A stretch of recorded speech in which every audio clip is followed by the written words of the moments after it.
केस टाकण्याचं कारण एवढंच आहे,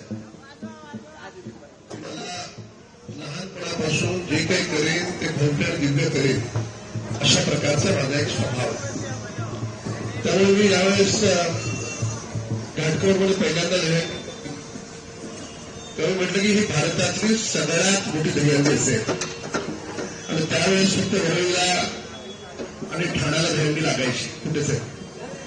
आणि घाटकोपरला 2009ला आम्ही अशी दहीहंडी केली की त्या दहीहंडीच्या नंतर पूर्ण महाराष्ट्रात नाही तर देशभरात गावागावात लोक आपल्या घाटकोपरची दहीहंडी घेऊन दहीहंडी करायला लागले.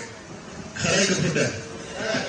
अजून पण लोक आठवण काढतात की तुमची 2009ची दहीहंडी कशी आहे आणि आपली दहीहंडी टीव्हीवरून संपूर्ण देश पाहतो. जेव्हा 2009ला आपण यात्रा काढायला सुरुवात केली तेव्हा महाराष्ट्रात कुणीच यात्रा काढत नव्हतं. पहिली यात्रा आपल्या घाटकोपरवरून निघाली